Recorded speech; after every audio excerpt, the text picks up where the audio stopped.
नमस्कार अनि हार्दिक स्वागत छ। तपाईँ हेर्दै हुनुहुन्छ पोखरा न्युजको कार्यक्रम हेल्दी लाइफ। हेल्दी लाइफको प्रत्येक अङ्कमा हामी कुनै रोग विशेषज्ञ डाक्टरसँग कुराकानी गर्ने गर्छौँ। रोग कसरी लाग्छ, रोगबाट बच्ने तरिकाहरू के छन्, यदि रोगले सताइहाल्यो भने त्यसको औषधि उपचार कसरी गर्ने त। बिरामीले औषधि खाइरहेको हुन्छ, औषधि खाएर निको हुन्छ कतिपय रोगहरू भने कतिपय रोगहरूको अपरेसन गर्नुपर्ने जरुरत हुन्छ। शरीरभित्र कुनै त्यस्ता गिर्खाहरू अथवा शरीरभित्र कुनै अङ्गमा पत्थरीहरू हुनसक्छ, कहिलेकाहीँ त्यस्तो डिफेक्सनहरू आइरहेको छ, काहीँ शरीरका पार्ट्स पूर्जाहरू बिग्रिरहेका छन् भने कहिलेकाहीँ अपरेसनको जरुरत पर्छ, शल्यक्रिया पनि भनिन्छ। र कोभिड-19ले विश्वलाई आक्रान्त बनाइरहेको यो अवस्था छ। कोरोना भाइरसको सङ्क्रमण बढिरहेको छ विश्वमै, नेपालमा पनि यसको सङ्क्रमण बढिरहेको छ। त्यति आत्तिहाल्नुपर्ने अवस्था चाहिँ होइन, तर पनि सावधानी अपनाउनुपर्ने जरुरत छँदैछ। चरक मेमोरियल हस्पिटलद्वारा प्रायोजित कार्यक्रम हेल्दी लाइफको आजको अङ्कमा हामी सर्जरीको विषयमा, अपरेसनको विषयमा कुराकानी गर्ने गर्छौँ। कस्तो अवस्थामा बिरामीको अपरेसन गर्ने त, त्यो अपरेसन गर्नुपर्ने जरुरत के हो त, यो विषयमा आज हामी कुरा गर्छौँ। आज हामीसँग हुनुहुन्छ सर्जन, ल्याप्रोस्कोपी सर्जन पनि हुनुहुन्छ। उहाँ बिरामीहरूलाई धेरै उपचार गर्दै आउनु भएको छ, चिरफार अपरेसन गर्दै आउनु भएको छ, धेरै बिरामीको जीवन उद्धार गरिरहनु भएको छ। एकजना यङ एन्ड एनर्जेटिक डाक्टर हुनुहुन्छ, डाक्टर कोविद नेपाल। आउनुहोस् कार्यक्रममा स्वागत गरौँ डाक्टर कोविद नेपाललाई। डाक्टर साहब, welcome to our show. Thank you so much Rishiji. Corona भाइरसले विश्वलाई आक्रान्त बनाएको छ, त्यसमा नेपालीहरू पनि ग्रसित छन्। अहिले दिनानुदिन त्यसको सङ्ख्या बढिरहेको छ, सङ्क्रमितको सङ्ख्या बढ्या छ र मृत्यु पनि भइरहेको घटनाहरू छन्।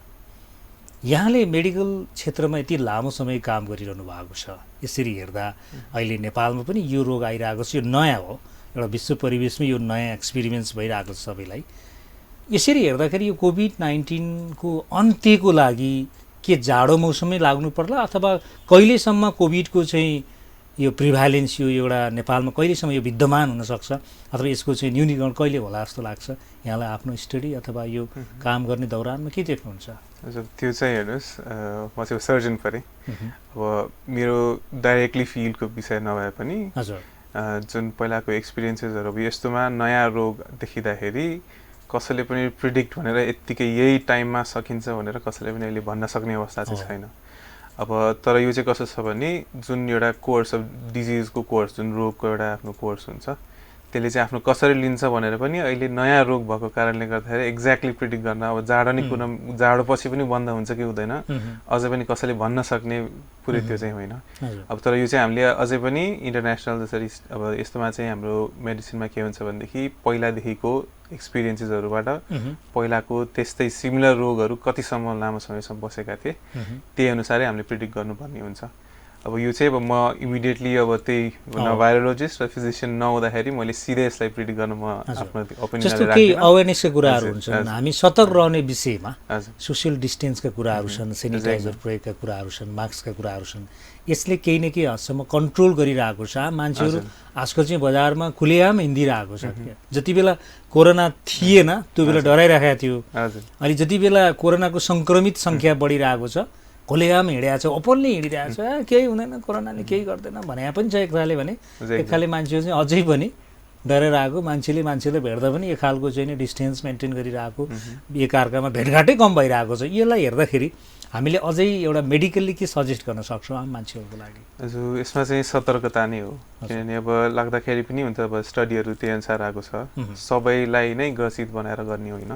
केही हदसम्म 90% जतिसम्मलाई त साधारण रुगाखोकीकै मात्र त्यो सिम्पटमहरू मात्रले पनि बिस्तारै निको हुने पनि देखिएको छ। त्योभन्दा बडीलाई चाहिँ अब त्योभन्दा जति अब देखिएकै चाहिँ अलिकति जति उमेर पुगेकाहरू अरू रोगहरूले ग्रसित मान्छेहरूमा चाहिँ अलिकति कडा भएर गएको छ। तर त्यति भन्दा पनि आफूले आफ्नो सतर्कता चाहिँ लिनु नै पर्ने हुन्छ। अब सामाजिक दूरी भयो, हात सफा राखिराख्ने कुरा भयो, सेनिटाइजरले होस् वा हात धोएर भयो र मास्कहरूको प्रयोग त्यो चाहिँ गरिराख्नु नै पर्ने हुन्छ। अब हामी यहाँको विशेषज्ञता, यहाँको स्पेसलाइजेसन जुन फिल्ड हो त्यही कुरा गरौँ। जनरली बिरामी अपरेसन गर्नुपर्ने भयो भनेपछि डराइरहेको हुन्छ कि त बिरामीको एउटा भिजिटर होस् आफन्त होस् अपरेसनै गर्नु पर्यो, भोलि अपरेसन छ, अपरेसन हुँदैछ, अपरेसन सफल हुन्छ कि हुन्न, यो विषयमा जो कोही मान्छे एउटा मनोवैज्ञानिक हिसाबले पनि आत्तिरहेको हुन्छ। औषधि खाइरहेको छ तर कुनै दिन अपरेसन गर्नुपर्ने कुराहरू हुन्छ। जनरल सर्जरी अपरेसन भन्ने बित्तिकै मान्छे आत्तिन्छ र त्यो शरीरको कुनै पार्ट काटेर फाल्नु अथवा जोड्नु पर्ने कुनै त्यस्ता कुराहरू हुन्छन्। जनरली हामीले कुरा गर्दाखेरि अहिले पित्त थैलीमा पत्थरी नै देखा पर्यो, त्यही अपरेसनबाट सुरु गरौँ। कुन हकमा चाहिँ अपरेसन गर्नै पर्ने हुन्छ र अपरेसन गर्न नपर्ने अवस्था भनेको औषधि सेवन गर्दा पनि पित्त थैलीको चाहिँ पत्थरीहरू जान्छ भने अपरेसन किन गर्नु पर्यो र अपरेसन गर्नुपर्ने अवस्था कति बेला आउँछ रक्षा? यसो पित्त थैलीकै हजुरले कुरा गरिहाल्नुभयो। अब यो पित्त थैलीको पत्थरमा हामीले अपरेसन गर्ने भनेको अब दुई तरिकाले गरिन्छ। एउटा चाहिँ हाम्रो इमर्जेन्सी सर्जरी भनेर हुन्छ जुन चाहिँ आकस्मिक हिसाबमा गर्ने, र अर्को चाहिँ इमर्जेन्सी नभए तापनि हामी इलेक्टिभ भन्छौँ। त्यो चाहिँ आफूलाई उहाँको सबै कुराहरू मिलाएर आफ्नो टाइम मिलाएर चाहिँ गर्न मिल्ने अर्को इलेक्टिभ सर्जरीहरू गर्न मिल्छ। अब गर्नै पर्ने चाहिँ कस्तो हुन्छ भने इमर्जेन्सी भनेको पित्त थैलीले गराउने इमर्जेन्सी भनेको जुन पित्त थैलीको पत्थरले पित्त थैलीको जुन पित्त नलीमा जाने बाटो हुन्छ त्यसलाई छेक्दाखेरि चाहिँ त्यसले पित्त थैलीमा भएको जुन रस चाहिँ जम्मा हुँदा त्यहाँ चाहिँ कीटाणुहरू सङ्क्रमण भएर जान्छन् र पित्त थैली नै पुरै सुन्निएर पाकेर जान सक्छ। जति पाक्न थाल्यो त्यसको त्यो जुन पित्त थैलीको पर्खाल हुन्छ त्यो चाहिँ पातलो हुँदै गएर फुट्न सक्ने सम्भावनासम्म पनि हुन्छ। त्यही भएर त्यो जब पित्त थैली सुन्निन थालेको छ त्यति बेला चाहिँ सकेसम्म इमर्जेन्सीकै हिसाबमा 7 दिन जस्तो भित्रमा नै अपरेसन गर्नुपर्ने हुन्छ पित्त थैली सुन्निँदाखेरि। अब इमर्जेन्सीमा चाहिँ त्यो हो। अब कि चाहिँ पित्त थैलीको पत्थरसँग तपाईँको पित्त थैलीमै मासु पलाएको जस्तो सङ्केत देखियो भन्नाले क्यान्सरसँग सम्बन्धित हुन सक्ने सम्भावना देख्न थाल्यो भने त्यसलाई पनि सकेसम्म चाँडोको चाँडो नै अपरेसन गर्नुपर्ने हुन्छ। र अर्को चाहिँ पित्त थैलीको पत्थरको कारणले गर्दाखेरि त्यो पित्त नली नजिकै हुन्छ, त्यसले पित्तको नलीलाई ठेलेर गएर त्यसमा जन्डिसहरू उत्पन्न गराएको छ भनेदेखि कलेजोलाई पनि असर गर्छ। कलेजोमा अब त टाँसिएर नै बसेको हुन्छ, तर नलीमा त्यो जन्डिस गराउनको लागि चाहिँ पित्तको नलीलाई चाहिँ छेकेर जुन पित्त जुन कलेजोमा बनेको हुन्छ आन्द्रामा आउन नपाउँदा चाहिँ रगतमा पित्त फर्केर चाहिँ जन्डिस हुने एक प्रकारको जन्डिस हुन्छ। त्यस्तो हुन थालेको छ भने चाहिँ सकेसम्म चाँडो नै अपरेसन गर्नुपर्ने हुन्छ। अब त्यो बाहेक हामीले अरू अपरेसन गर्ने कारणहरू भनेको कि चाहिँ पित्त थैलीकै पत्थरको कारणले गर्दाखेरि बिरामीलाई दुखाइहरू भइरहेको छ, त्यसले गर्दा अब धेरै जसो हुने भनेको जुन हामीले ग्यास्ट्रिक भनेर सबै बिरामीहरूले बुझ्नुहुन्छ, माथिल्लो पेट दुख्ने, खानाहरू खाइसकेपछि पेट फुलेको जस्तो हुने वा चाहिँ अमिलो पानीहरू फर्केको जस्तो हुने, त्यो डिस्पेप्टिक सिम्पटम्स भन्छ हामी। त्यस्तो सिम्पटमहरू चाहिँ पित्त थैलीको पत्थरको कारणले गर्दा देखिएको छ भनेदेखि चाहिँ त्यसलाई अपरेसनतिर जानुपर्ने हुन्छ, तर त्यो चाहिँ हामी इलेक्टिभ हिसाबमा जान्छौँ।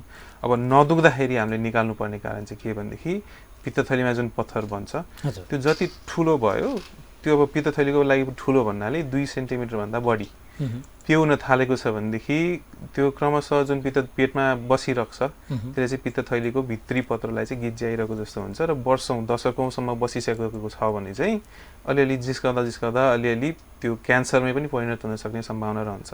त्यो कारणले गर्दाखेरि हामीले 2 सेन्टिमिटरभन्दा ठुलो पत्थरहरू छन् भने चाहिँ सकेसम्म चाँडै नै निकालेको राम्रो भनेर सल्लाह दिन्छौँ।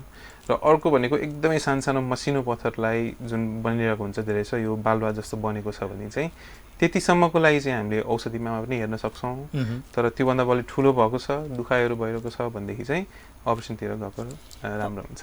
पत्थरीको कुरा गर्दा पित्त थैलीको पत्थरी र मृगौलाका पत्थरी, जेनरली मृगौलाको पत्थरीमा पानी खाइदियो भने पनि सानसानो कट्छ नि, पानी खाए पनि जान्छ अरे भन्ने कुराहरू आउँछ। अब कहिलेकाहीँ त्यो पत्थरीको अपरेसन गर्दा पनि ओपनली त चिरेर गर्ने अपरेसन भन्दा अर्को ल्याप्रोस्कोपी प्रविधि राम्रो छ अरे भन्ने कुरा आयो। यसमा मैले यो मृगौलाको पत्थरीसँगै ल्याप्रोस्कोपी पनि कुरा जोड्न चाहेँ। अब ओपनली सर्जरी अथवा यो ट्रेडिसनल सर्जरी र ल्याप्रोस्कोपी प्रविधि कस्तो हो त्यसका फाइदाका विषयमा पनि अलिकति चर्चा गरिदिनुहोस्। हजुर हुन्छ। अब ओपन सर्जरी जुन हामीले पहिलादेखि र अहिले पनि त्यसको रोल कम भएको त होइन, तर सबभन्दा मूल सर्जरी ओपन सर्जरीको ब्याकअप नभइकन ल्याप्रोस्कोपी सकेसम्म हामी गरिँदैनौँ, किनभने ओपन सर्जरीमा गर्न सकिने भइसकेपछि मात्र हामी ल्याप्रोस्कोपीमा गएको राम्रो हुन्छ। अब ल्याप्रोस्कोपी भनेको चाहिँ के भनेदेखि हामीले जुन पेटको भित्रपट्टि भएका अङ्गहरू, त्यो भनेको पित्तथलीदेखि लिएर आन्द्राभुँडी कलेजोसम्मै तिनीहरूको लागि चाहिँ गर्ने अपरेसन चाहिँ हाम्रो ल्याप्रोस्कोपीबाट हुन्छ। मृगौलाको पत्थरको लागि चाहिँ ल्याप्रोस्कोपी टर्म हामी युज गर्दैनौँ, त्यसको लागि चाहिँ हामीले एन्डोयुरोलोजी भन्ने हुन्छ। त्यसको लागि चाहिँ अलिक केही हदसम्म अलिकति फरक हुनु चाहिँ हुन्छ, जुन हामीले यो एन्डोस्कोपिक सर्जरीमा पर्छ तिनीहरू सबै। अब ल्याप्रोस्कोपी र पित्तथैलीको चाहिँ कसो छ भनेदेखि पित्तथैलीको पत्थरको लागि अहिले पहिलाको जस्तो जुन ठुलो घाउ बनाएर, अब ठुलो घाउ चाहिँ पहिला कस्तो हुन्थ्यो भनेदेखि दायाँपट्टि यो पित्तथैली हाम्रो पेटको दायाँपट्टि हुन्छ, दायाँपट्टि पुरै नै झन्डै 8 देखि 10 सेन्टिमिटरको घाउ बनाएर निकाल्नुपर्ने हो।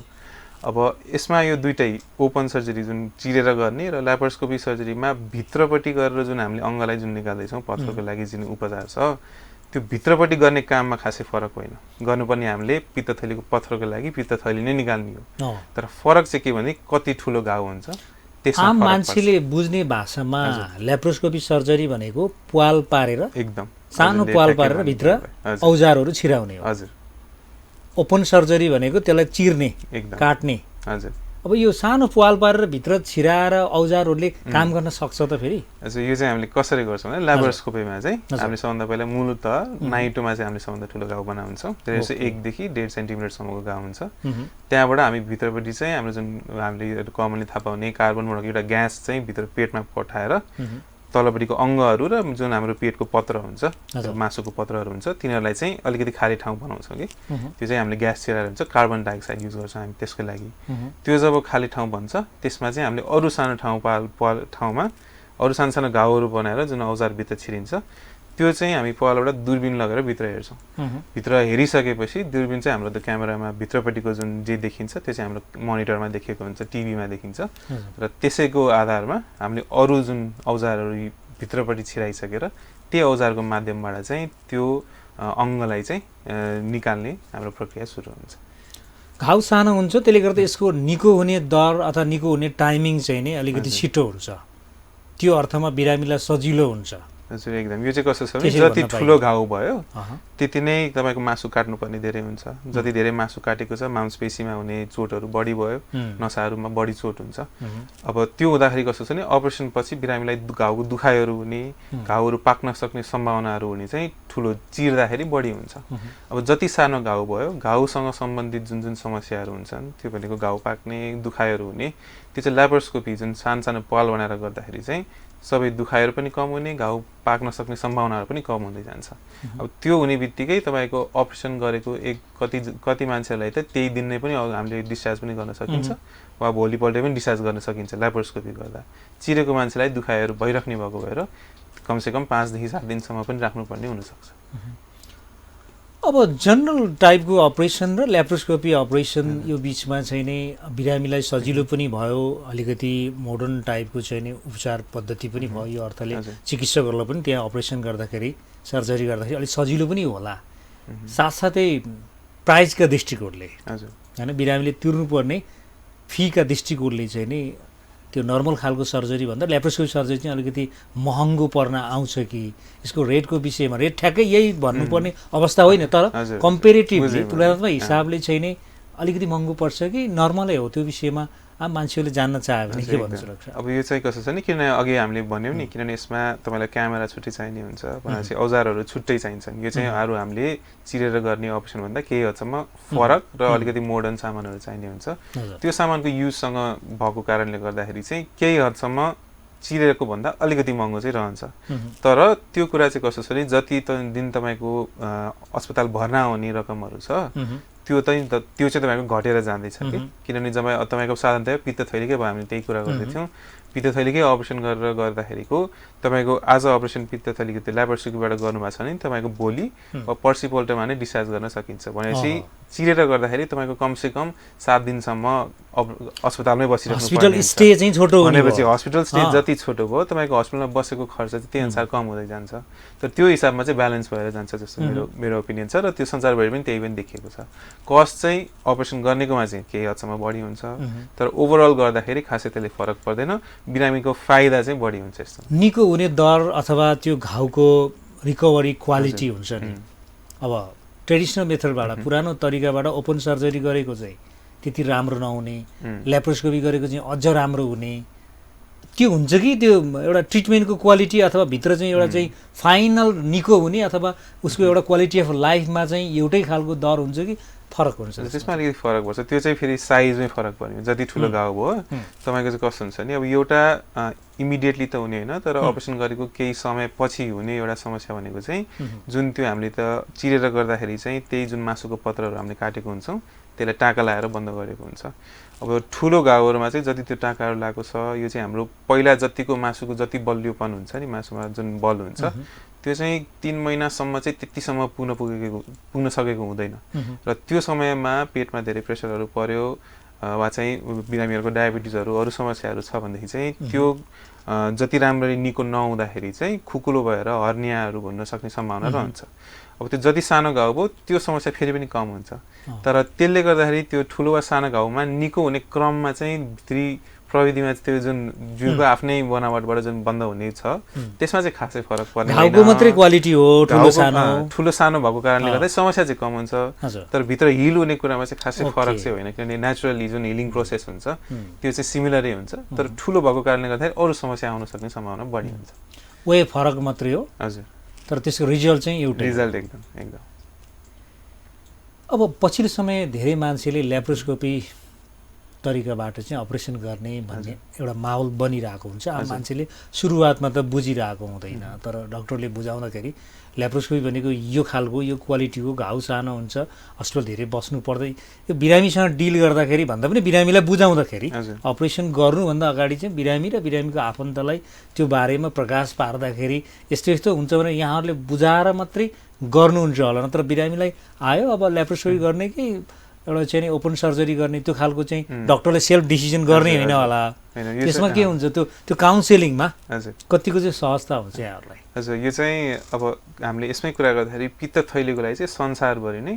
अहिले स्ट्यान्डर्ड भनेको ल्याप्रोस्कोपी नै हो है अब पित्तथैलीको लागि केही कम्प्लिकेसन नभएसम्म त्यसमा एकदमै कि क्यान्सरै नभएसम्म वा पित्तथैलीको पत्थरको लागि मात्र गर्दाखेरि चाहिँ संसारभरि नै हामी ल्याप्रोस्कोपीबाट नै गर्ने अहिले विधि भइसक्यो स्ट्यान्डर्डै भइसक्यो अब त्यो बाहेक हाम्रो अहिले प्रविधि बढ्दै गएर चाहिँ अपेन्डिक्सको लागि पनि झन्डै सुरुमा चाहिँ ल्याप्रोस्कोपी नै गरेको बेटर भन्दैनुहुन्छ सबै संसारभरि नै सबैको कुरा हो अब त्यो बाहेक अहिले त्यसको बढ्दै गएको भनेको चाहिँ कलेजोतिर पनि हैन इभन सानो आन्द्रा र यो जुन भुँडी र सानो आन्द्रा जोड्ने अरू अपरेसनहरू छ तिनीहरूको लागि पनि ल्याप्रोस्कोपीको विधि बढ्दै गइरहेको छ तर त्यो चाहिँ कस्तो छ नि स्ट्यान्डर्डसम्ममा अहिले पुगिसकेको छैन किनभने त्यो ओपन सर्जरी चिरेर गर्दाखेरिको र ल्याप्रोस्कोपी गर्दाखेरिको भित्री जुन हामीले जेको लागि हामीले अपरेसन गर्छौँ त्यसको लागि पुग्नको लागि चाहिँ त्यतिसम्म स्ट्यान्डर्ड भइसकेको चाहिँ छैन तर त्यसतिर चाहिँ संसारै अगाडि बढिरहेको छ तर पित्तथैली र झन्डै अपेन्डिक्सको लागि पनि यो ल्याप्रोस्कोपी चाहिँ अब झन्डै स्ट्यान्डर्डै हुन थालिसक्यो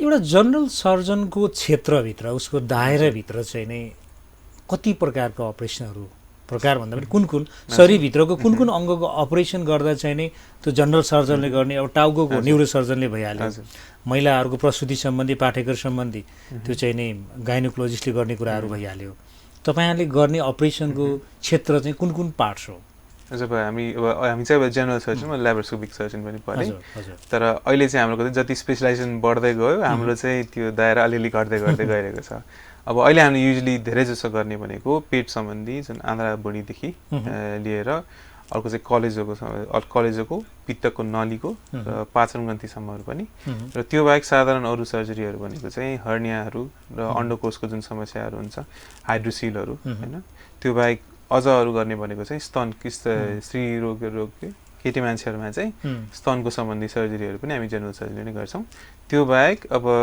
हात खुट्टामा भएको वा जिउभरि भएको सानोतिना गिर्खाहरू त्यो पनि जेनरल सर्जरी नै हेरिन्छ। अन्डकोशको क्यान्सर भइरहेछ भने त्यसमा अन्कोलोजी सर्जनले हेर्ने अथवा जनरल सर्जनले हेर्ने? अब अन्कोलोजिक सर्जन अब त्यही भएर म अघि तपाईँलाई पनि भने जति यो स्पेसलाइजेसन बढ्दै गयो हाम्रो दायरा चाहिँ त्यही अनुसार कम हुँदै जान्छ। अब जहाँ तपाईँको अन्को सर्जन नै अभाइलेबल हुनुहुन्छ त्यसमा तपाईँले अन्को सर्जनसँगै नै सल्लाह गरेकै बेटर हुन्छ क्यान्सर भएमा। तर अपरेसन गर्ने जुन तरिका हुन्छ त्यो चाहिँ हामीले पनि गर्न नसकिने भन्ने कुरा होइन। जहाँ अभाइलेबल हुनुहुन्छ अन्को सर्जनलाई देखाउनु भए हुन्छ, नत्र त्यसकै क्यान्सरको लागि त अपरेसन गर्नलाई वा अर्को नेक्स्ट लेभल भनेको युरो सर्जन हुनुहुन्छ, युरो सर्जनहरूले पनि गर्नुहुन्छ, हामी जेनरल सर्जनले पनि गर्छौँ। जेनरल सर्जनले जनरली पित्तको पत्थरी भयो, त्यसपछि पाइल्स, त्यसपछि आएर एपेन्डिक्सका कुराहरू भयो, हर्नियाका कुराहरू भयो, हार्डिसिलका कुरा, यिनीहरू नै होइन, छातीबाट तल र यीभन्दा माथि यी क्षेत्रका चाहिँ अपरेसनहरू नै जनरल सर्जरीभित्र पर्छ। धेरै मान्छेको एपेन्डिक्सको कुरा आउँछ कि उसको एपेन्डिक्समा समस्या छ, एकदम पेट दुखिरहेछ, अपरेसन गर्नु पर्यो अरे, एपेन्डिक्स झिकेर फाल्नु पर्यो अरे। आम मान्छे जसले सामान्य एउटा चाहिँ नै स्वास्थ्य बुझिरहेको हुन्छ, आफ्नो पीडा आफ्नो आफन्तको पीडाहरू बुझिरहेको हुन्छ, मेडिकल्ली धेरै कुरो थाहा हुँदैन, त्यो एपेन्डिक्स फाल्नै पर्छ भन्ने जरुरत चाहिँ हुन्छ र मान्छेको? त्यो नफाल्यो भने चाहिँ नि स्वेलिङ हुन्छ अरे, सुनिन्छ अरे, मान्छेको मृत्यु हुन्छ अरे भन्ने कुराहरू आउँछ। अब कस्तो अवस्थामा एपेन्डिक्सको अपरेसन गर्ने? अब यो अपेन्डिक्स भने पहिला के भन्यो भने म बुझाइदिएँ। अपेन्डिक्स भनेको चाहिँ हाम्रो आन्द्राकै भाग हो। यो चाहिँ जुन सानो आन्द्रा र ठुलो आन्द्रा जोड दिने ठाउँमा ठ्याक्क हाम्रो पेटको दायाँको तल्लोपट्टि सानो आन्द्रा ठुलो आन्द्रा जोड दिने ठाउँमा यसरी सानो आन्द्राकै भाग झन्डै हेर्दाखेरि एउटा औँला जस्तै देखेको हुन्छ, त्यो चाहिँ आन्द्राकै भाग नै हो। अब यो चाहिँ कस्तो छ भनेदेखि हाम्रो धेरै जसो यो जुन हाम्रो गाईबस्तुहरूमा जुन यो घाँसपातहरू खाने जुन जीवहरू हुन्छ उनीहरूकोमा चाहिँ कस्तो छ नि अपेन्डिक्स ठुलो हुन्छ, यसले चाहिँ त्यसलाई डाइजेस्ट गर्नलाई मद्दत गर्ने हो। तर हामी जुन त्यो सिधै हर्बिभोर जुन भन्छौँ त्योबाट चेन्ज हुन थालिसकेपछि त्यो चाहिँ हाम्रोमा चाहिँ उनीहरूको जस्तो ठुलो हुँदैन, सानो हिसाबमा हुन्छ। अब यो सानो भएको कारणले गर्दा यो जुन सानो भएको कारणले गर्दाखेरि अरू जुन हाम्रो आन्द्राको जति साइज हुन्छ त्योभन्दा सानो हुन्छ र यसमा समस्या जुन अक्युट अपेन्डिसाइटिस भनेर भन्छौँ, जुन चाहिँ सबैजनासँग जुन अपेन्डिक्स भनेर सबैजनाले बुझ्नुहुन्छ, अपेन्डिक्स भनेर चाहिँ नर्मल हाम्रो एक हिसाबको अङ्ग नै हो। अब त्यो सुन्निनेलाई चाहिँ हामी अपेन्डिसाइटिस भन्छौँ। अब यो भने चाहिँ कस्तो छ नि, जुन त्यो आन्द्रामा यो ठुलो आन्द्रामा खुलेको हुन्छ त्यो खुल्ने ठाउँ चाहिँ सानो मात्रै हुन्छ र त्यो सानो ठाउँमा चाहिँ कहिलेकाहीँ अब दिशाकै डल्लोहरू त्यो जुन आन्द्रामा बसिरहेको हुन्छ त्यसले गर्दा कहिलेकाहीँ खानेकुराहरूले कहिलेकाहीँ इभन जुकाहरूले पनि त्यसको त्यो मुखलाई बन्द गरिदिँदाखेरि, जसरी अघि पनि मैले बुझाएँ पित्तथैलीमा, यसमा पनि त्यो मुख बन्द हुँदा चाहिँ त्यसको भित्रपट्टि रस जमेर कीटाणुहरू त्यसमा झन्झन फैलिँदै गएर त्यो चाहिँ फुलेर जान्छ र यो चाहिँ अरू आन्द्रा जतिको मोटो नहुँदाखेरि जति यो सुनिँदाखेरि चाहिँ यो फुट्न सक्ने सम्भावना बढी भयो। अब फुट्दाखेरि चाहिँ के हुन्छ भने त आन्द्राकै भाग भयो नि त, आन्द्राभित्र त दिशाहरू र फोहोर कीटाणुहरू भएको रसहरू हुन्छ, त्यो फुट्दाखेरि चाहिँ त्यो रसहरू चाहिँ पेटको वरिपरि सबै नै फैलिएर जान सक्ने र त्यो कीटाणुहरू जुन पेटमा गएका छन् तिनीहरूले चाहिँ पेट बाहेक जिउको अरू ठाउँमा पनि गएर जुन हामी सेप्सिस भन्छौँ इन्फेक्सन चाहिँ अरू ठाउँमा पनि फैलाउन सक्छ। त्यही फैलाउने कारणले गर्दाखेरि चाहिँ ज्यानलाई पनि जोखिम भएको चाहिँ त्यो कारणले गर्दाखेरि हो। अब अपरेसन गर्नुपर्ने नगर्नुपर्ने कुरामा चाहिँ कस्तो छ भनेदेखि यो अपेन्डिक्स चाहिँ एउटा it's a most common emergency भन्छौँ हामी, सबभन्दा कमन सर्जरी नै हो इमर्जेन्सीमा गर्नुपर्ने। अब यो नगर्दा चाहिँ के हुन्छ भनेदेखि अघि पनि मैले भने फुट्न सक्ने सम्भावना बढी हुन्छ र त्यतिन्जेलसम्म कसैको चाहिँ कस्तो छ भनेदेखि जिउले नै त्यसलाई अलिकति छेकेर त्यसको चाहिँ रस अरू ठाउँमा नजाओस् भन्ने हिसाबमा जिउले पनि त्यसलाई केही हिसाबसम्म फाइट चाहिँ गर्न खोज्छ। त्यो भनेको चाहिँ वरिपरिको आन्द्रा बोसे आन्द्रा आएर अपेन्डिक्सलाई घेर्न खोज्छ कि। अब त्यो घेर्न खोज्दाखेरि चाहिँ हामीले जहिले पनि अब 72 घन्टा अब 48 देखि 72 घन्टामा अपरेसन गरिहाल्नुपर्छ भन्ने कतिजनाले सुन्नुभएको होला। अब त्यो गर्नुपर्ने कुरा चाहिँ किन भनेदेखि जिउले पनि त्यसलाई निको पार्न खोजेर वा त्यसलाई त्यसको असर चाहिँ कम पार्नको लागि वरिपरि जुन त्यो बोसे आन्द्राहरू गरिरहेको हुन्छ त्यो चाहिँ एक अर्कासँग एकदमै टाँसिएर बस्न खोज्छ कि। हामीले 72 घन्टाभित्रसम्ममा त्यो अपरेसन गरिहालेको छैनौँ भनेदेखि त्यो डल्लो नै परेर सिँगै त्यो हामीले अपरेसन नै गर्न नमिल्ने खालको अवस्थासम्म पनि जान सक्छ र त्यो कारणले गर्दाखेरि सकेसम्म जति चाँडो हामीले थाहा पाइसकेका छ भनेदेखि अब यो धेरै सो थाहा पाउने भनेको सुरुमा चाहिँ नाइटो वरिपरि दुखाइ र त्यसबाट दायाँपट्टि सरेको त्योसँगै सम्बन्धित चाहिँ अलिअलि ज्वरोहरू आउन सक्ने, बान्ताहरू हुन सक्ने, त्यो लक्षणहरू देखेको छ भने तुरुन्तै नै देखाइहाल्नुपर्ने हुन्छ र गर्नै पर्ने चाहिँ फुटेर जुन त्यो अघि मैले भने त्यो फोहोर रसले गर्दाखेरि कीटाणुहरूले चाहिँ अरू ठाउँ जिउको अरू ठाउँमा असर गरेर आइसियु नै पुर्याउने कसैको ज्यानलाई नै खतरा हुन सक्ने सम्भावना भएको कारणले गर्दाखेरि चाहिँ सकेसम्म अपरेसन गरेकै राम्रो हुन्छ। त्यो एपेन्डिसाइटिस हुने भनेको सुनिने ठुलो हुने त्यो भाग छैन, तर एपेन्डिक्सको त्यो पार्ट छ नि सानो आन्द्राको टुक्रा, त्यो नभए पनि केही पनि फरक पर्दैन भनेर मान्छेले भनिरहेको हुन्छ। कतिपय मुलुकहरूमा त अब कहिलेकाहीँ पेटको अन्य अपरेसन भएको बेला एपेन्डिक्स पनि निकालेर फालिदिइहाले हुन्छ कि कालान्तरमा यसले चाहिँ दुःख नदियोस् भन्ने कुराहरू हो अरे। त्यसको काम चाहिँ के हो? त्यो हरियो पदार्थ अथवा हरियो चिजहरू खाएको डाइजेसनमा सपोर्ट गर्ने हो। पछि एपेन्डिक्स फालिसकेपछि फेरि मानिसको शरीरमा काहीँ के कुरा नपुगे अथवा त डाइजेसनमा चाहिँ कुनै पाचन प्रक्रियामै कुनै एउटा चाहिँ असर भइरहने त्यस्तो हुन्छ हुँदैन? त्यो चाहिँ अलि हुँदैन, किनभने अब अपेन्डिक्स मैले पनि बुझ्नु खोजेँ त्यो चाहिँ जुन घाँसपात खाने जुन जनावरहरू हुन्छ उनीहरूमा चाहिँ ठुलो हुन्छ, तर खै अब यो इभोल्युसन जुन हामीले पहिलादेखि नै जुन मान्छेहरूको इभोल्युसन भएर मानव विकास हुँदै गएको छ त्यो क्रममा हाम्रो जुन डायट चेन्ज हुने भएको कारणले गर्दाखेरि अपेन्डिक्स चाहिँ सानो भएको मानिन्छ है। तर हाम्रै जिउमा चाहिँ अहिले यसको अब रोल केही पनि नभएको चाहिँ होइन, काम केही पनि नभएको चाहिँ होइन, किनभने यसले अलिअलि जुन यसको भित्रपट्टि चाहिँ हाम्रो इम्युन सिस्टममा काम गर्ने हामी चाहिँ लिम्फेटिक्स भन्छौँ, त्यो लिम्फ नोडहरूको चाहिँ कलेक्सन चाहिँ हुन्छ, लिम्फ नोडहरू चाहिँ त्यहाँ जम्मा भएर बसेको छन्। त्यसको चाहिँ केही हदसम्म जुन आन्द्रामा भएको कीटाणुहरूबाट त्यो पछि चाहिँ इन्फेक्सन कम होस् भन्ने हिसाबमा अलिअलि इम्युनमा चाहिँ त्यसले इम्युन रिस्पोन्समा चाहिँ अलिकति हेल्प गरेको हुन्छ, तर निकालिसकेपछि पनि त्यसले खासै समस्या चाहिँ केही पनि गर्दैन है। किन यसलाई चाहिँ हामी भेस्टिजियल अर्गन भन्छौँ अङ्ग्रेजीमा चाहिँ, त्यो भनेको अङ्ग भए पनि र नभए पनि त्यसले फरक चाहिँ नपर्ने भयो। अब इम्युन सिस्टममा केही हदसम्म त्यसको काम हुँदै नभएको चाहिँ होइन, त्यसको काम चाहिँ छ भनेर भन्छन् सबैजना, तर त्यो निकाल्दाखेरि केही पनि फरक पर्ने चाहिँ छैन। जस्तो आन्द्राकै अपरेसन गर्दा कहिलेकाहीँ एक्सिडेन्ट केसेसहरू हुँदा आन्द्रामा चोट पर्छ, आन्द्राहरू चुडिएका हुन्छन्, त्यसलाई जोडिन्छ, कुनै पार्ट्सहरू ड्यामेज पार्ट्सलाई काटेर फालिन्छ र बाँकी आन्द्रा जोडिन्छ। त्यो बेला आन्द्राको भाग छोटो भयो भने कतिको असर गर्छ? जुन एपेन्डिक्सको पार्ट्स फाल्दाखेरि खासै असर पर्दैन भन्दा सँगसँगै मैले त्यो कुरा राखेँ, आन्द्राको टुक्राहरू काटेर फालियो भने त्यसमा डाइजेसनमा त्यो पाचन प्रक्रियाको लागि अलिकति जो पहिलाको नेचुरल अवस्थामा छ त्योभन्दा फरक पर्छ अथवा 1-2 फिट टुक्रा गरे केही फरक पर्दैन? यसो यो चाहिँ कसो भने तपाईँको कति लामो काट्नु परेको छ त्यसमा फरक पर्छ। अब धेरै जसो हाम्रो डाइजेसन हुने भनेको चाहिँ सानो आन्द्रामा बढी हो, त्यसपछि सानो आन्द्राबाट डाइजेसन हुन थालिसकेपछि सानो आन्द्राको पछिल्लो भागबाट चाहिँ सबै त्यो पोषणहरू चाहिँ शोषिँदै गएको हुन्छ। ठुलो आन्द्रामा आउँदाखेरि चाहिँ पानीहरू शोषिँदै गएर दिशा बनाउनेतिर जान्छ। अब हाम्रो चाहिँ कस्तो छ भने ठुलो आन्द्राको मात्र बडी निकाल्दाखेरि त्यसले खासै पाचन प्रक्रियामा चाहिँ खासै समस्या गर्दैन, किनभने त्यसले पानी चाहिँ सोच्ने जति बाँकी छ त्यसले गर्छ। सानो आन्द्राको हिसाबमा चाहिँ कति लामो काटिएको छ त्यसमा फरक पर्ने हो। अब तपाईँको चाहिँ कस्तो छ भने कमसे कम 100 सेन्टिमिटर जतिको आन्द्रा बाँकी छ भने त्यतिले पनि तपाईँको लागि जिउको लागि चाहिने चाहिँ जुन त्यो जुन पाचन प्रक्रिया गर्ने र जुन सबै त्यो पोषणहरू सोच्ने चाहिँ 100 सेन्टिमिटरसम्मको छ भने पनि गर्न सक्ने क्षमता हुन्छ। त्यही भएर जति लामो काट्यो, अब सानो आन्द्रा पुरै नै निकाल्नु पर्यो भनेदेखि त छुट्टै कुरा हो, नत्र 100 सेन्टिमिटरसम्म 100 देखि 150सम्म बाँकी राख्न सकिएको छ भनेदेखि त्यसले पनि पाचन प्रक्रियालाई त्यति असर गर्दैन। अब अलिकति कुरा गर्न मन लाग्यो हर्नियाको। हजुर भन्नुहोस्। त्यो हर्निया अक्सर पुरुषहरूमा देखा परिरहेको हुन्छ, त्यो अलि म्याच्योर मान्छेलाई पनि, अलि वयस्कलाई पनि, अथवा अलिकति उमेर ढल्किएकालाई पनि, यङलाई पनि। त्यो हर्निया चाहिँ कस्तो प्रकृतिको चाहिँ समस्या हो? त्यसलाई पनि अपरेसन गरेर फाल्नुपर्ने, सुनिने, दुख्ने, त्यो चाहिँ के हो डाक्टर साहब? जब हर्निया चाहिँ अब बुझ्न चाहिँ अब केटा मान्छेमा बढी हुन्छ भन्ने कुरा हो, तर महिलामा हुँदै नहुने चाहिँ होइन।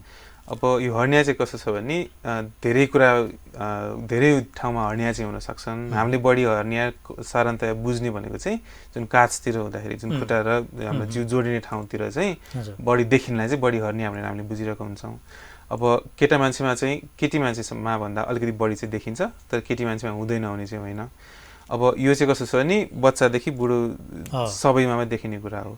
र यसमा चाहिँ कस्तो छ भने त्यो काचमा हुने हर्निया चाहिँ धेरै जसो 3 ठाउँबाट हुन सक्छन्। अब हर्निया भने हामीले साधारणतया बुझ्ने चाहिँ के भनेदेखि हाम्रो जुन त्यो मासुको पत्र जुन हामीले हुन्छ, मासुको पत्रमा केही हदसम्म त्यहाँ चाहिँ पाल जस्तो बनेको हुन्छ कि हर्निया हुँदाखेरि। अब त्यो पालबाट चाहिँ कस्तो छ भने भित्रपट्टिको हाम्रो जुन आन्द्रा बुढीहरू भित्र बसिरहेका हुन्छन् त्यो पलबाट चाहिँ बाहिर निस्किएर बाहिरपट्टि डल्लो देखिने र कहिलेकाहीँ त्यो रेसो अब हर्निया भनेको हामीले थिच्दा ओर्दा वा पल्टिँदाखेरि फेरि पनि त्यो आन्द्राभुँडीभित्र नै फर्किन्छन्, त्यही भएर त्यो सुकेको जस्तो देखिन्छ। बाहिरपट्टि अनि उभिएर धेरै हिँड्दाखेरि वा पेटमा बल पर्दा खोक्दा ओर्दा पेटमा बल पार्दाखेरि त्यही नै चाहिँ अलिकति बढेर आउने भनेर देखिन्छ। अब साधारणतया बुझ्दाखेरि त्यो चाहिँ मासुको पत्रमा पाल परेको भनेर बुझ्ने। अब त्यो पाल कसरी परेको छ बच्चाहरूमा फरक तरिकाले हुन्छ। जति उमेर बढ्दै गयो हाम्रो मासुको पत्रको जुन जति बल हुन्छ त्यो मासुको पत्रमा त्यो चाहिँ कमजोर हुँदै गइसकेपछि चाहिँ फाटिँदै गएर पनि त्यो पालहरू बन्ने हुन्छ। बच्चाहरूमा चाहिँ अलिकति फरक तरिकाले हुन्छ।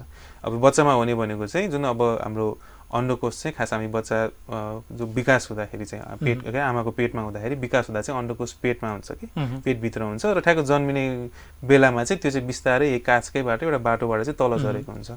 अब बच्चाहरूमा हुने हर्निया चाहिँ त्यो अन्डकोशले जुन त्यो एक पत्र जुन आन्द्राभुँडीलाई जुन हामीले छेकेर बसेको एक पत्र हुन्छ त्यसलाई तानेर ल्याएर बाँकी भयो। अब धेरै जसोको त्यो बन्द हुन्छ।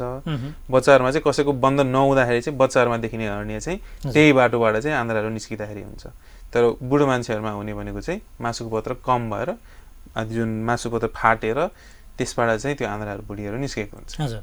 अब अपरेसन गर्नै पर्ने यसमा कुरा चाहिँ के भनेदेखि किनभने तपाईँको भित्रपट्टि जुन आन्द्राभुँडीहरू भित्रपट्टिबाट निस्किरहेको हुन्छ तपाईँको त्यो पाल चाहिँ कति ठुलो छ त्यसमा फरक पर्ने हुन्छ। अब सानो पालहरू हुँदाखेरि चाहिँ जति त्यो भित्रको कहिलेकाहीँ पेटमा बल पर्दाखेरि आन्द्राभुँडीहरू जति कहिलेकाहीँ बाहिर निस्केर बाहिर अड्किँदाखेरि चाहिँ यसले समस्या गर्ने हो। त्यो अड्किँदाखेरि चाहिँ कस्तो छ भने किनभने आन्द्राभुँडीहरूको रक्त सञ्चालन सबै पेटभित्रबाट आइरहेको हुन्छ। एउटा सानो पालबाट त्यो आन्द्राभुँडी निस्किँदाखेरि चाहिँ त्यो सानो पालले चाहिँ घाँटी निचेरेको जस्तो हुन्छ कि किनभने भित्रको रगत सञ्चालन हुन नपाउँदाखेरि त्यहाँ बाहिर निस्केको आन्द्राहरू चाहिँ कुहिएर जान सक्ने फुट्ने र त्यसले गर्दाखेरि समस्याहरू ल्याउन सक्ने हुन्छ। त्यो कारणले गर्दाखेरि अब त्यो चाहिँ इमर्जेन्सी हिसाबमै हामीले गर्नुपर्ने अपरेसन हो र त्यो सकेसम्म नहोस् त्यसबाट समस्या नहोस् भन्ने हिसाबमा चाहिँ हामीले त्यो जुन पाल परेको हुन्छ त्यो पाललाई चाहिँ टाल्ने अपरेसनहरू गर्नै पर्ने हुन्छ है। अब एकदमै ठुलो पाल छ र त्यसबाट हुन सक्ने सम्भावना कम छ वा चाहिँ बिरामी एकदमै उमेर पुगेका छन् त्यसले अपरेसन गर्दाखेरि बरु अरू समस्याहरू हुन सक्ने सम्भावना छ भनेदेखि चाहिँ त्यति बेला चाहिँ हामीले अपरेसनको लागि सकेसम्म भन्दैनौँ। नत्र भए चाहिँ हर्नियाको लागि पनि अपरेसन गरेकै राम्रो हुन्छ। मैले केही त्यस्ता उदाहरणहरू देखेको छु डाक्टर साहब, सुनेको छु। सानो उमेरमा हर्नियाको अपरेसन गरेको तर परिपक्व भएर ऊ वैवाहिक जीवनमा जब आउँछ सन्तान नभएका धेरै पुरुषहरूमा किन सन्तान भएन त भनेर पछि उसको बारेमा केही जिज्ञासा राख्दा सानोमा हर्नियाको अपरेसन भएको थियो, त्यो बेला सायद एक प्रकारको फ्यामिली प्लानिङ नै भयो, परिवार नियोजनै भयो जस्तो भयो र सन्तान भएनन् भन्ने केही इक्जाम्पलहरू मैले देखिरहेको छु। त्यस्तो पनि हुन्छ? अब त्यो चाहिँ कस्तो हुनै सक्दैन भन्ने कुरा चाहिँ एकदम भएन। तर कस्तो हुन्छ भनेदेखि तपाईँको अन्डकोशहरू पनि अन्डाहरू पनि दुईवटा हुन्छ है जुनले शुक्रकीट बनाइरहेको हुन्छ। हर्निया अब पुरै तपाईँको त्यो शुक्रकीट बन्दै नबन्ने भन्ने एउटा छुट्टै कुरा भयो। अब हर्नियालाई मात्र त्यो हर्नियाको अपरेसनसँग मात्रै सम्बन्धित चाहिँ कस्तो भने हामीले जुन मैले अघि बुझाएँ नि अन्डकोशहरू चाहिँ त्यही नै बाटोबाट आएको हुन्छ र जुन त्यो थैलीले हामीले चाहिँ जुन थैली जस्तो बनेको हुन्छ त्यो पालबाट भित्रपट्टि आन्द्राभुँडी निस्किने थैली हो त्यसलाई चाहिँ अन्डकोशको जुन नसाहरू हुन्छ र शुक्रवाहिनी नली नै काटिन सक्छ त्यो बेला हैन? काटिनै सक्छ भने त्यो चाहिँ हेर्नुहोस् धेरै कमन कुरा होइन। अब नजिकै चाहिँ हुन्छ है र त्यतिले मात्र भएर अब एकातिरको काटिए तापनि अब यो चाहिँ एकदमै भयो भने पनि एकदमै रेयर हो है। त्यो चाहिँ लाखौँ मान्छेमा केही समयमा कसैलाई होला, लाखौँमा एक दुईजनाले हुन सक्ने सम्भावना हो, त्यति कमन कुरा चाहिँ होइन। हाइड्रोसिलको अपरेसन हुँदा पनि त्यो समस्या त आउन सक्यो, हर्नियाको अपरेसन पनि त्यो समस्या आउन सक्यो। हाइड्रोसिलमा चाहिँ सक्दैन। हाइड्रोसिलमा त्यो हुनु भनेको लाखौँ मान्छेमा एक दुईजनालाई मात्रै हो है। त्यो पनि मलाई फेरि पनि म बुझाउँदैछु एकातिरको मात्र हो भनेदेखि तपाईँको अर्को देब्रेपट्टिको त्यो जुन शुक्रकीट जाने नली छ त्यसमा त हामीले चलाएकै हुँदैनौँ नि होइन। अब यो चाहिँ कस्तो छ भने एउटा तपाईँको अन्डा बाँकी छ र शुक्रकीट त्यसले राम्ररी बनाइरहेको छ भने त्यसले तपाईँको सन्तान जन्माउनलाई चाहिँ फरक पार्दैन है। त्यही भएर एकातिरको मात्र हर्नियाबाट भएर त्यो शुक्रकीट पुरा त्यो सन्तानै नहुने भनेर त्यसलाई मात्र दोष दिन त्यसको सम्भाव्यता त घट्यो नि त। हजुर सम्भावना 50% सम्भाव्यता त घटिहाल्यो नि। त्यो त मैले बुझेँ, मैले त्यसमा के भन्न खोजेको होइन। तर त्यसलाई मात्र दोष दिन चाहिँ अलिकति मिल्दैन होइन। त्यही भएर अरू केही कारणहरू छन् कि त्यो चाहिँ हामीले छुट्याउनै पर्ने हुन्छ। किनभने शुक्रकीटको मात्रा कति छ, शुक्रकीट कस्तो त्यो चाहिँ कस्तो नि क्वालिटी कस्तो छ त्यसमा पनि फरक पर्छ, त्यो कति चलेको छ त्यसमा पनि फरक पर्छ। तर एउटा अन्डकोशले भएको मान्छेहरूले पनि बच्चै नजन्माउने हुँदैन होइन। तर हर्नियामा मात्रै त्यो हुने चान्स पनि एकदमै कम हो है। हजारौँ लाखौँ मान्छेमा एक दुईजनालाई हुन्छ हुँदैन भने म भन्दिनँ, किनभने एकदमै नजिकै नै भएको हुन्छ। त्यसमाथि हामीले चाहिँ कसो नि अलिकति यङ मान्छे धेरै जसो 16 वर्ष कटिसकेको बिरामीहरूलाई चाहिँ हामीले आजकल चाहिँ अहिले संसारभरि नै राख्ने भनेको चाहिँ एउटा जाली राखेर त्यो के अरे जुन त्यो पाल बनेको हुन्छ त्यसलाई टालिएको हुन्छ। अब कसैमा त्यो जालीको कारणले गर्दाखेरि जुन अलिकति सुजन भएको हुन्छ, त्यो सुजनको कारणले गर्दाखेरि पनि त्यो नलीहरू अलिकति साँगुरिने भनेर देखिएको चाहिँ छ।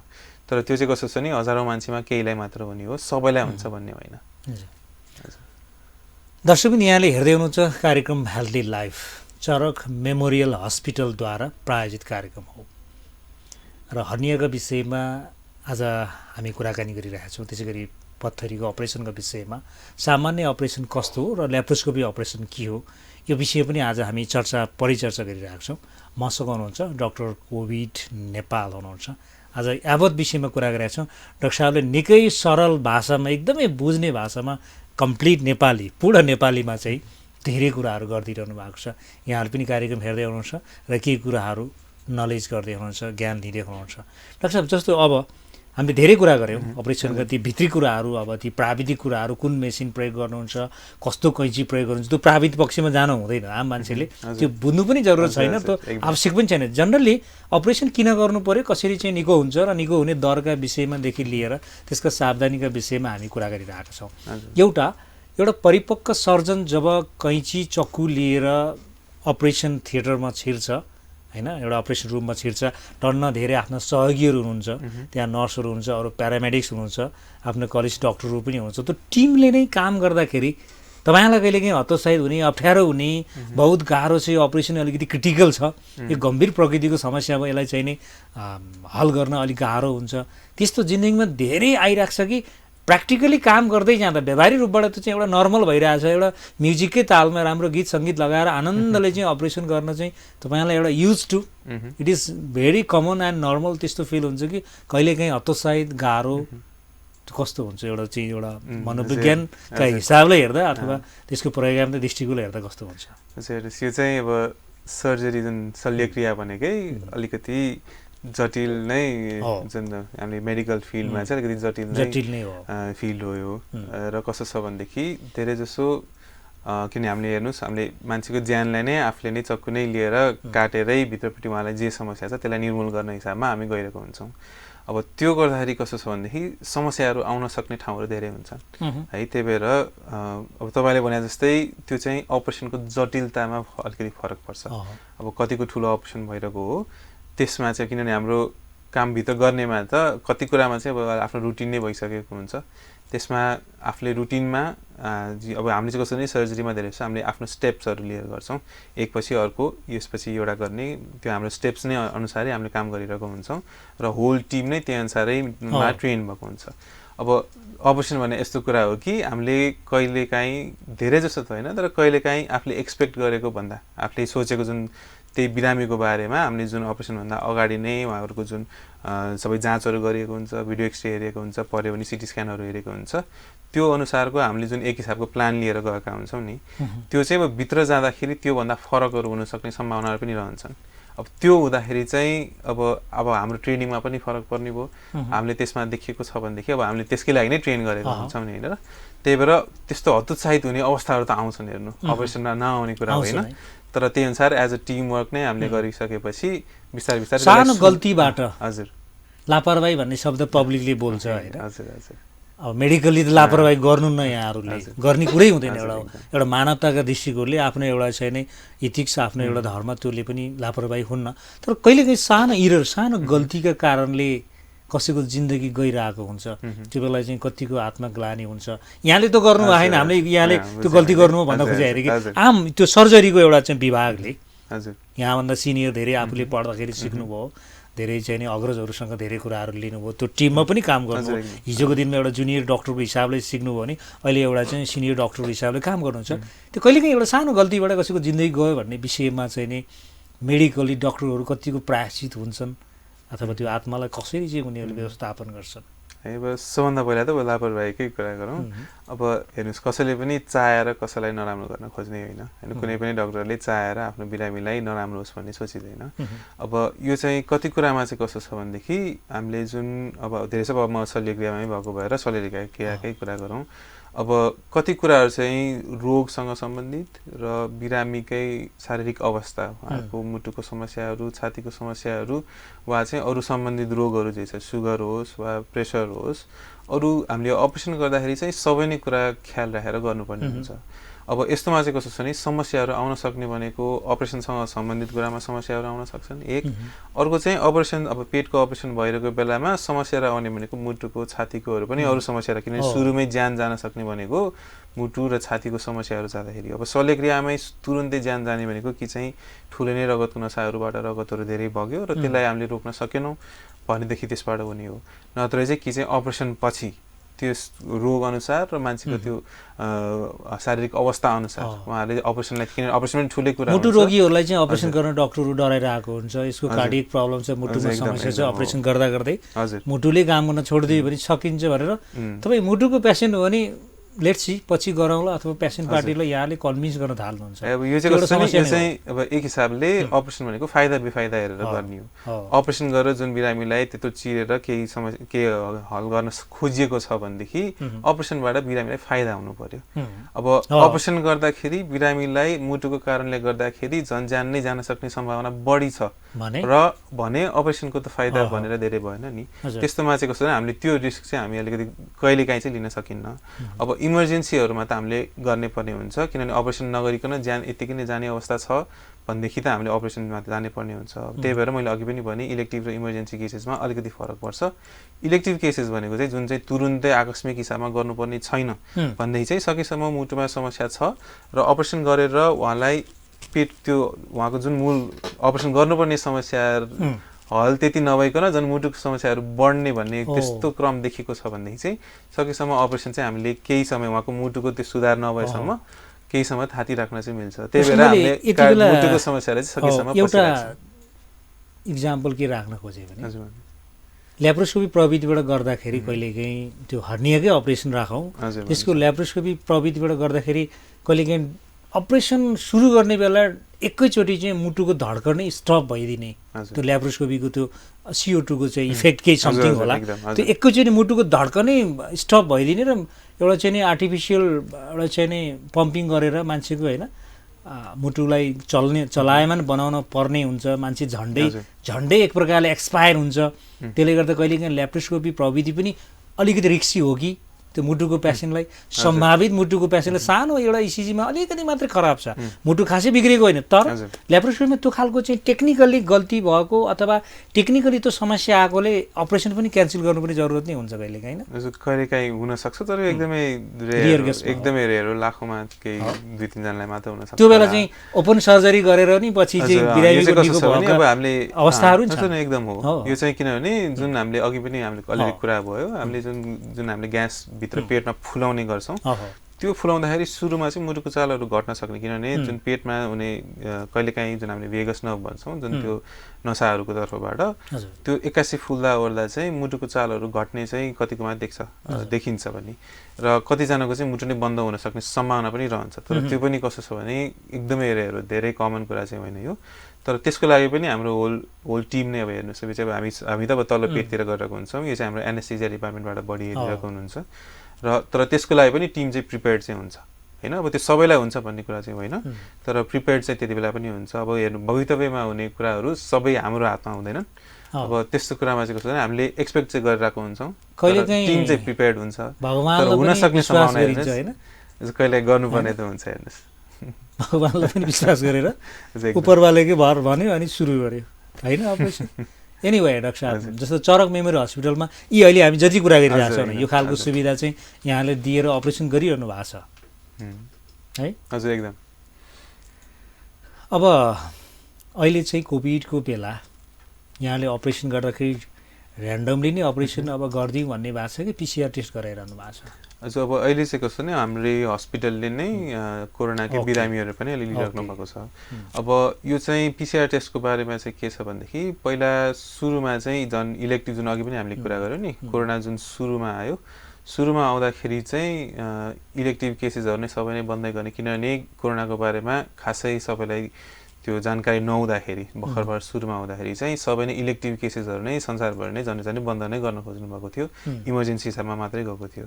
तर अब जति यो कोरोनाको समस्या लम्बिँदै गएको छ त्यही अनुसार, किनभने कोरोना मात्र हेर्नुहोस्, बिरामीलाई कोरोना मात्र हुने होइन, मान्छेहरूलाई त्यो बाहेक धेरै नै त्योभन्दा अगाडिकै धेरै नै समस्याहरू नै भइरहेको हुन्छ नि। अब त्यो कारणले गर्दाखेरि चाहिँ इलेक्टिभ केसेसहरू चाहिँ हुन थालिसकेको छ।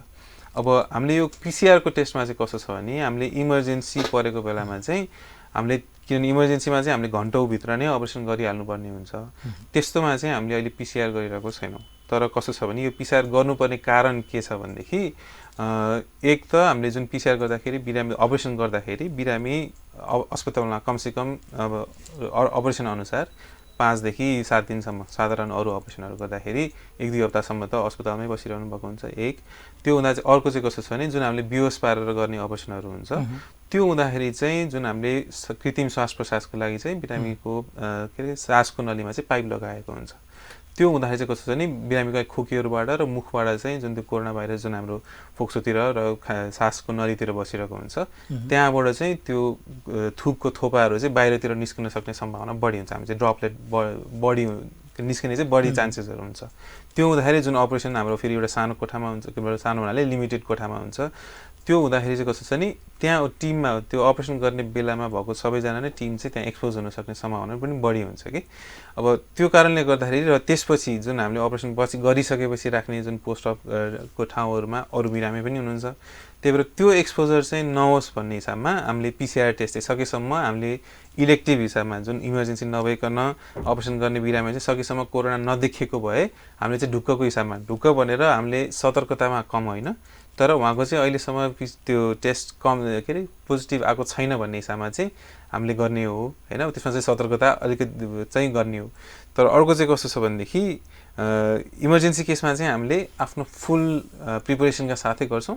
इभन इलेक्टिभ केसेसमा पनि, किन अहिले हेर्नु पिसिआरको पनि अवस्था कस्तो छ भनेदेखि आज नेगेटिभ आयो भने पनि उहाँको कति दिन अगाडि एक्सपोजर भएको वा एक्सपोजर नभए पनि केही समयमा पछि फेरि पनि पोजिटिभ आउन सक्ने सम्भावना अझै पनि रहन्छ। त्यही भएर त्यो पिसिआर नेगेटिभै भए पनि हामीले सतर्कतामा चाहिँ कम गर्ने चाहिँ छैन।